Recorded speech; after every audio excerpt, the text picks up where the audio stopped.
Dear friends of Broken Crescent, we are in the Solanki Rajput campaign from Broken Crescent 1.05 Remastered.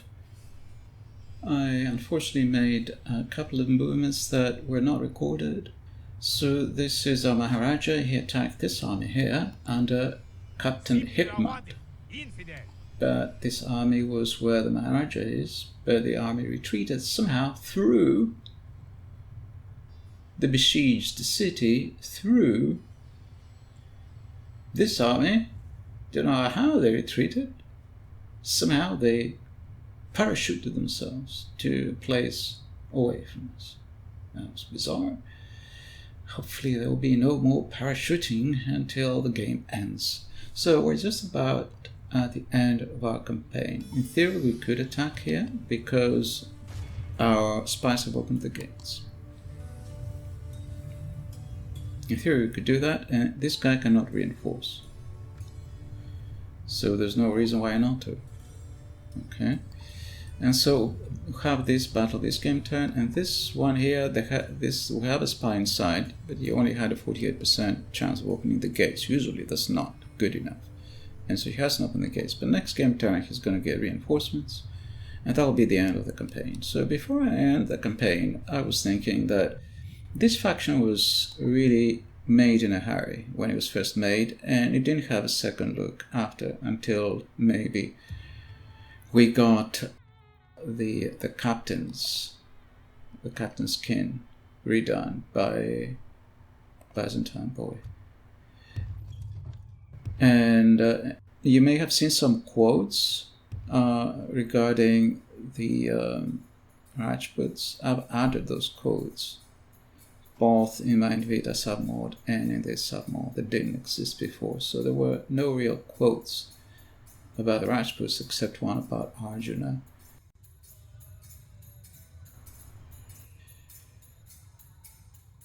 There were actually no quotes about the eastern part of the map altogether. There were no chronicles or anything. Most of the quotes were from the factions around here: Turkey, the Byzantium, the Georgians and Armenians around Turkey, probably because Grand Viz was Turkish.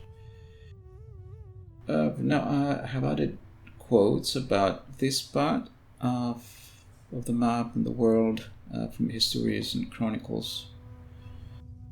Another thing that hasn't been looked at much is we have events, for example, we have the Fibonacci event about the letter 0 and about calculus and so on, attributing those discoveries to the Muslim writers of Baghdad, the philosophers there, Al-Biruni and Al-Kharizmi. But they themselves, and they acknowledge that, they had borrowed those ideas from books they managed to obtain after the conquest of India, or around the time of the conquest of India. And there were Indian books from Indian writers that somehow they managed to translate. And they were books about the mathematics that preceded the conquest of India. And there had been several mathematicians and astronomers. They had described not just the letter, the number 0 and the decimal system, but also, well, decimal system was used by the Romans, but they were using it also in India. They also used the number 0 for the first time. It was used in India before the Islamic conquest. And there was a particular mathematician who had written theorems about, the way 0 can be used, that 1 plus 0 is 1, 1 minus 0 is 1, 1 divided by 0 is infinite, 0 divided by a number is 0, and various other theorems that had to do with the number 0. It was used in various books, in various contexts, not just in mathematics, but in other contexts, where the 0 is used to indicate a number, 300 coins, golden coins, whatever, you had the 0 at the end, and so on. And not only were the mathematics, but astronomy was very advanced. One of the interesting things that I recently read about was that The rotation of the Earth was described for the first time by an Indian astronomer and mathematician. That was before, it was about in the 500s, in the 5th century, so well before the Islamic conquests. And at a time when it hadn't been described by anyone else. I don't think so. Maybe wrong, but I don't think anyone else had until then described the rotation of the Earth around its axis. It was thought that it was stationary, and the world rotated around the Earth. And so the idea that the Earth itself rotates somewhat, in theory, sort of precedes the idea that the Earth is the center, because if it rotates itself, it means that things around it do not rotate necessarily, they're stationary. And therefore, maybe the Earth is not the center of the world. But that was not explicitly stated. I'm saying that it is an idea that could lead someone down that path of thinking. Another idea that was considered was describing the periods of the planets, of the movement of the planets, their trajectory, not just around the Earth, but also around the Sun. In Europe, Tycho Brahe came up with this idea. Don't remember exactly the century. It was around the 15th, 16th century. He came up with this idea prior to Galileo, supporting with his observations an idea of a heliocentric system. So Tycho Brahe had calculated the rotation of the planets in relation to the Sun, but he still thought that the Sun rotated around the Earth. But it was a step towards the heliocentric idea. Now, when the Hindu astronomers described the rotation of the period of the planetary movements around the Sun, they also measured it in relation to the Earth. They were just mathematical ideas or astronomical calculations that weren't necessarily implying heliocentrism. But they had made several studies in that direction. He had described the sidereal year, that is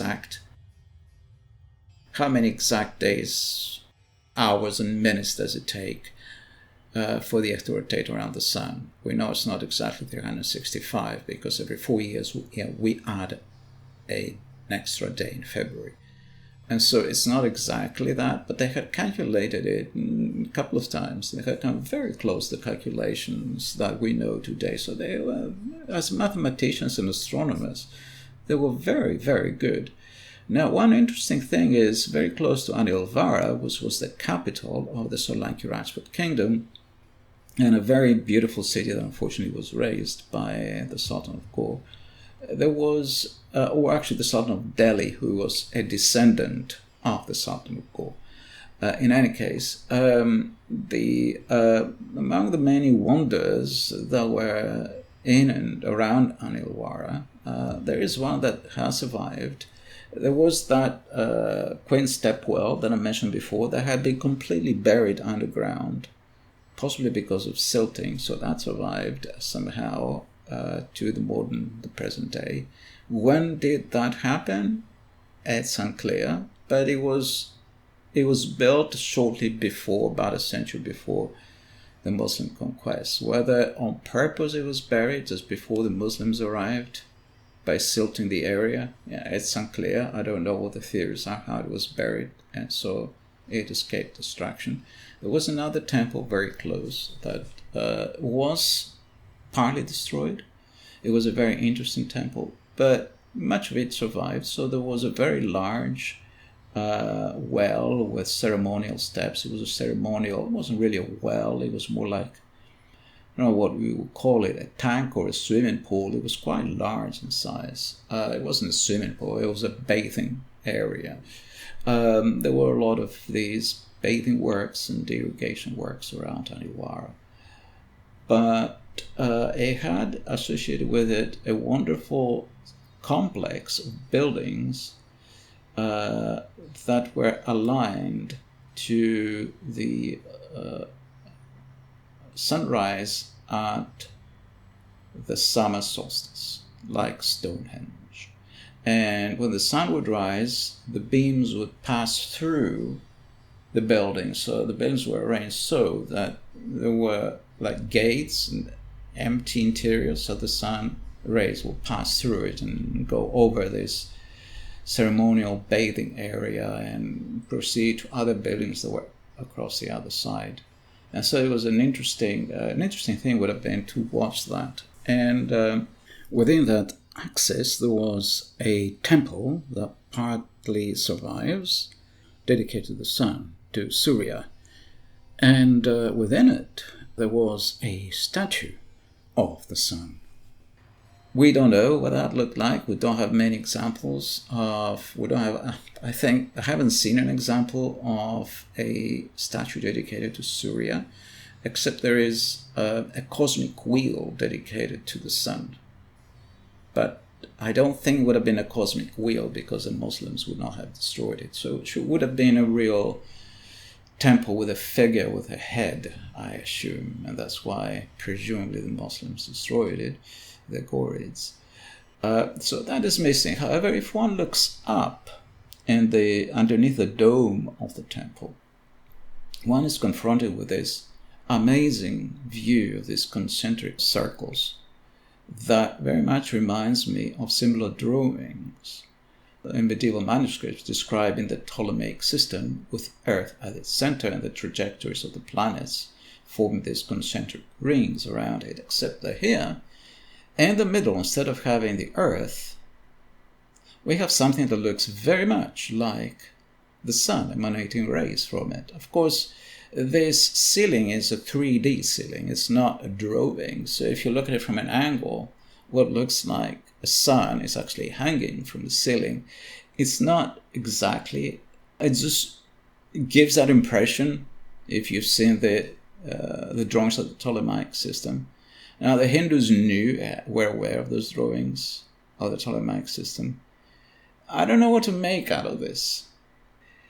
It may be just a fantasy, just I'm imagining this, but somehow I imagine the sun being at the center. In any case, it's very appropriate that we have as a symbol for the faction the sun symbol of the Aztecs, because before that, the Hindus were somewhat neglected. The Solanki Rajputs had a pink and purple symbol of a lotus flower, somewhat abstract looking symbol of the lotus flower, which I thought was inappropriate. So I replaced it with the sun symbol, which is very appropriate for the Solanki Rajputs, as they were a clan that were of the solar element. So the Rajput clans were of the solar element or of the lunar element, or later on the Agni element, which was a fire element. So the Solanki Rajputs were of the solar element, and they were not made by the sun, but I don't know what the association is with the solar element. There's just an association of their clan.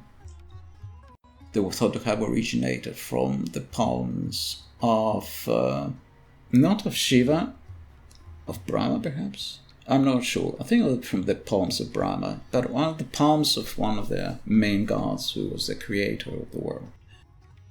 In any case, having said all that about the Rajputs just before we're about to finish the campaign, let's return to our area of interest here and go over to the next game turn. This is a diplomat I forgot to do a diplomatic mission with. So I did a diplomatic mission, so I may just show one out of curiosity, so that you can see that even though since the year about 1200 I have reinstalled. You can go back to Quetta. I have reinstalled or reactivated the original diplomacy originally used by the mod in the original version. We still can't get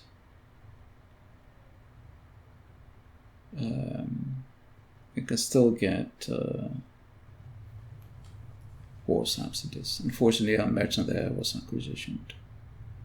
Never mind, we'll find a solution. It's very annoying with all these AI merchants. They specifically target our diplomats, our merchants. And here they fight for Samarkand continues. The jihad goes on. So while we're at it, I'm going to do this diplomatic mission.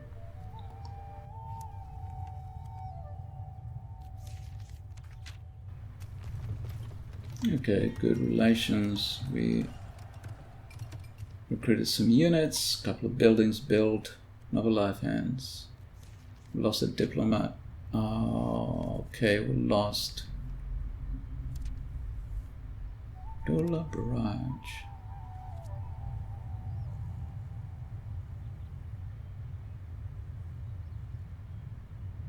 He was 59, that's a shame. He was only 59, he died. Okay, he was in Anilwara. Wonder what Anilwara public order looks like. Okay, let me just quickly, oh no, let's just have a look at Anilwara. Okay, public order is still okay. Oh no, he's still there. Dula Barrage, who was here? Was he the Raja of Kannauj? Might have been. Yeah, it was. The Raja of Kannauj has passed away. He was in Delhi. No, he wasn't in Delhi. He was on his way. Yeah, he was on his way from Mumbai to Anilwara. That's it. He was somewhere here. So, a former Raja of Kannauj, Dula Barrage, Suryavanshi, our great hero, has passed away, unfortunately. Before we go over to our battle, let's do this diplomatic mission as an example. So here's one of our diplomats. He's contacting the Ayyubids, Sa'ad the Cruel. Let's hope he's not too cruel to us. And we have a reputation reliable, even though I have, as I said, switched over back to the original diplomacy, the original mod, already about 50 game turns ago. So let's see what they think about war subsidy to attack the Ghorid Sultanate.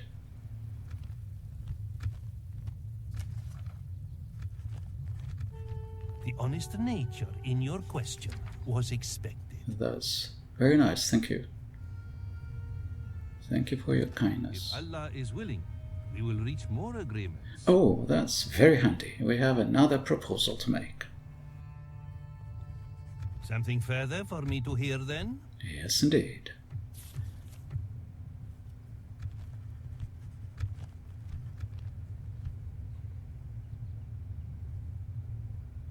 What do they think about this? Do not hide your questions, which is appreciated. Well, we definitely did not hide that one. A balanced decision for a balanced deal. You are most welcome. Our discussions come to a close. Discussions come to a close. Thank you, my good sir. Possibly something's not been recorded, so we're ready to attack. I'm going to reload, reshade. And we are attacking Quetta, which is currently their capital. So, let's reload, reshade, and I'll be back in a flash. Okay, and we are back with reshade. Just click on Captain Shibadavarma once again so he's controlled by the AI, and let us go into battle. Assault the walls.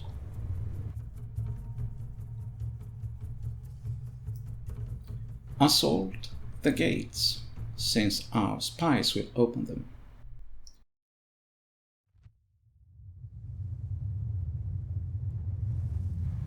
This army looks glorious. Will there be a speech from our Maharaja?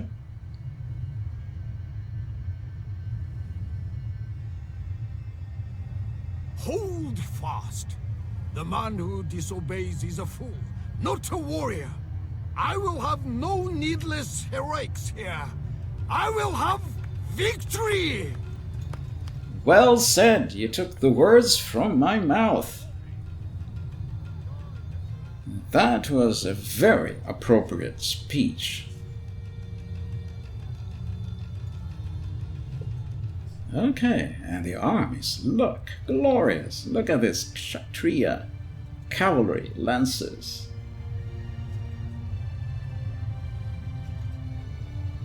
Are these glorious looking or what?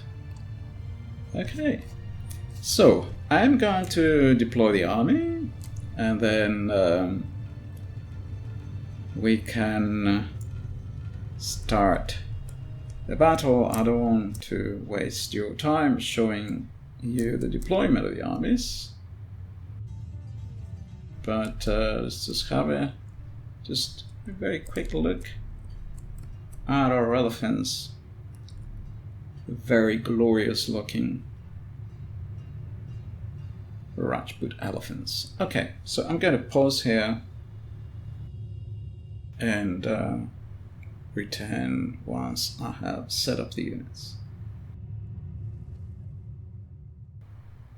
I divided the army into two halves. It is a castle, so we only have 2 access points, 2 gates that will be opened. I put the siege tower here to help either put it there or there. I'll see what the defense looks like. And our other supporting army will be coming from this direction. So for this reason, I put the siege tower here so they have more possibilities of going in from various directions. Maybe I should put it over here and try and put it on this wall or on that wall. I think that kind of makes more sense now that I think about it. Okay, I'm going to do that so that our reinforcements can go in from this side. I'm going to try that. And our Maharaja is on this side, next to this temple from the days of Alexander the Great, I suppose, when he had invaded this part of the world. And they had been around this area, maybe a little bit further to the east. There had been the Indo-Greek kingdom. They had some Greek kings who, if I'm not mistaken, at some point had converted to Buddhism. There were successors of Alexander the Great, and the Indo-Greek, Indo-Hellenic kingdoms had persisted until about Roman times.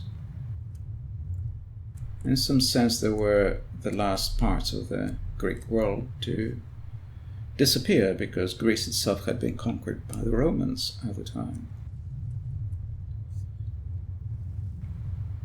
Okay, let's start the battle. Oh yeah. Our spies have opened the gates.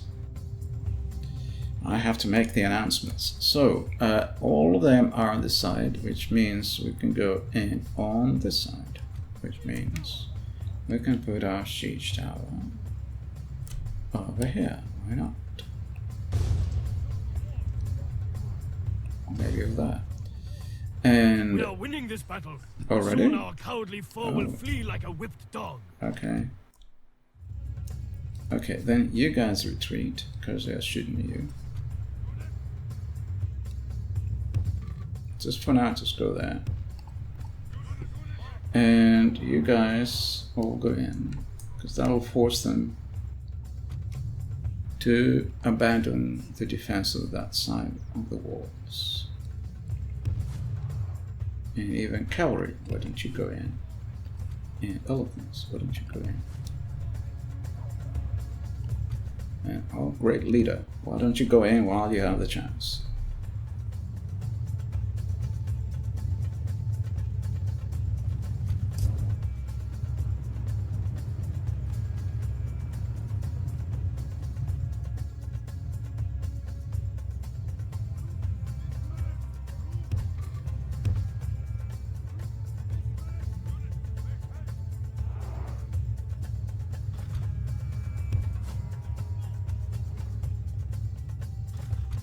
Our brave warriors have taken the walls. Okay, you The can rest of the stop now. settlement is Just sure to stop. follow. Just stop. That's fine. Oh, the cavalry is already here. That was quick.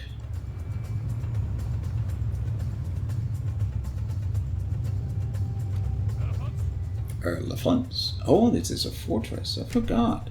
Oh dear, it is a fortress. Hurry, hurry. We may need the siege rams after all.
Oh, we're already inside. Excellent. Go, go, go.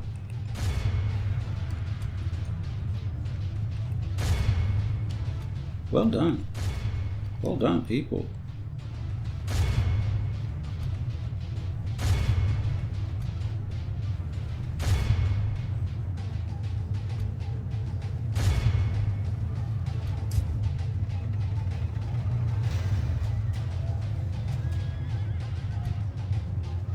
Our soldiers must be fighting like old women. See how our foe hovers around victory like a bee around a blossom. By the stars, our men have taken control of the castle. Curse the fates, our men no longer command the castle.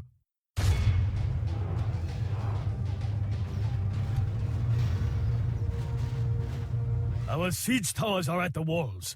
Let our cowardly foe go run behind his mother's skirts now. Oh, these guys are so hard to kill.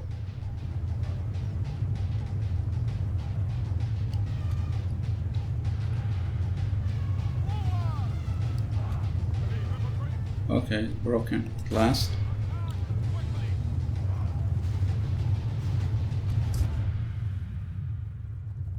Okay, hurry. Oh, don't go in. Oh, we're out of, they're out of one of our units.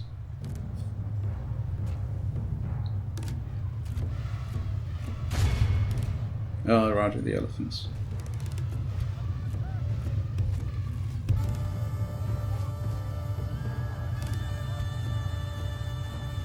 Only half the enemy force remains between us and victory. Oh no, they're shooting at us, cowards.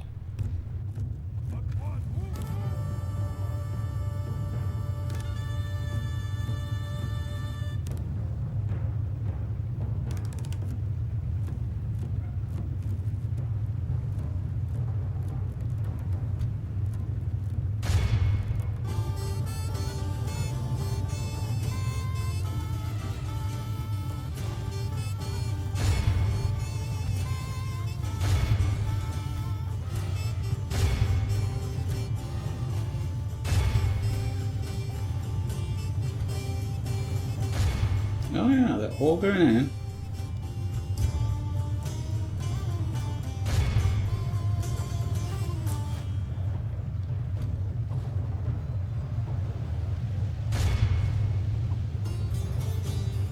Who is not charging them?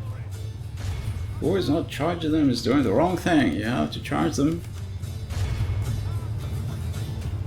We are winning this battle. Soon our cowardly foe will flee like a whipped dog. Oh yeah. Go inside. What are you looking for?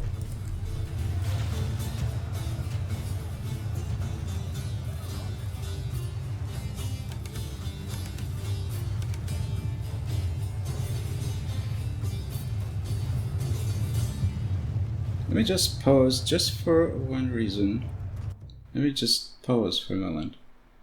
Okay, there's a building capture, building lost, building capture, building lost, building capture, building lost. That's fine.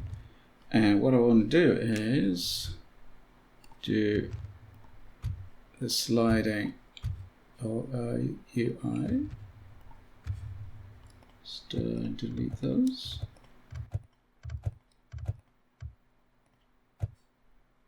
And restart. The enemy warlord is running like a startled goat. Hunt him down. We have captured the enemy general as he fled. Oh yeah. Sit him with the old women where Oh he yeah. belongs. Oh, here comes a glorious army.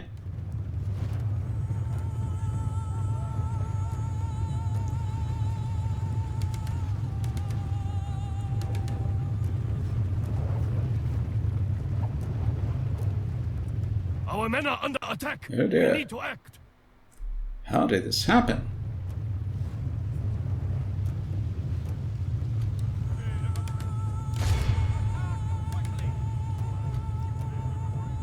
Units are under attack? Is there a battle going on?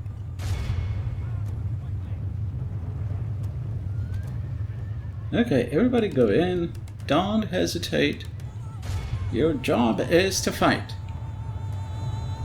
Our soldiers must be fighting like old women. Oh yeah. See how our foe hovers around victory like a bee around a blossom.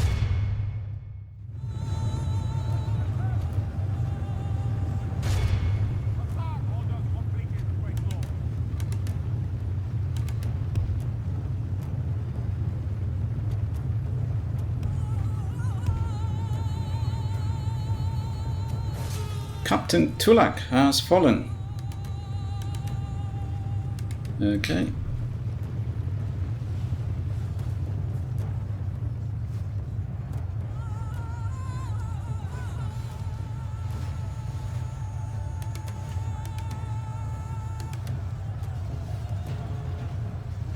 Our men are under attack. We need to act. No way. Are they under attack? How did this happen?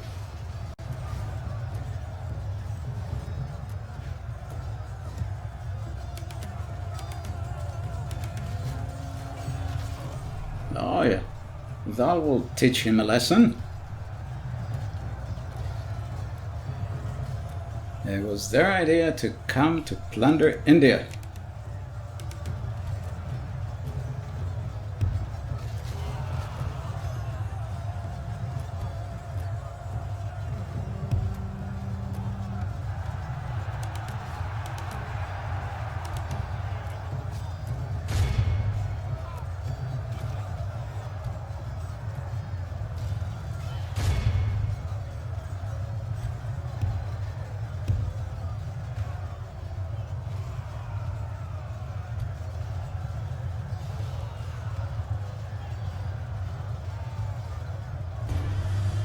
Great Khan, our men are in command of the castle. Oh yeah. Just this one unit fighting. Let's just watch it. One of the last battles in the campaign.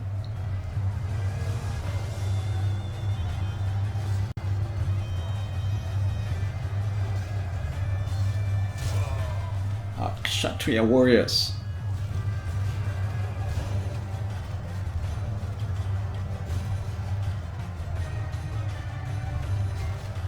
We have almost no information about the armor from this period. Not even examples of weapons or armor or anything has survived, let alone drawings. We know from one sculpture that shows an elephant in chainmail, what is presumed to be chainmail, that they had chainmail. That's about all we know about this time. The Kshatriya warrior armor is from a later period. It's from the 1800s. Well, we have examples of armor. So, but what can you do if we have no historical remains, archaeological remains, or anything, art or anything about how they were equipped? It's all left to the imagination of Alpha Delta. He's done a good job. There's still Great victories some like fighting this though. go to only the greatest of men. Of course, of course. Well, I suppose that's our Maharaja. Maharaja Prithviraj. Excellent. Good job. Good job. Thank you for following orders. A couple of units have gained some experience even, including the Kshatriya nobles. Okay, excellent. We lost about 300 men, as to be expected. And it was a fortress. It used to be a castle. I hadn't expected a fortress. So, that was quite a success.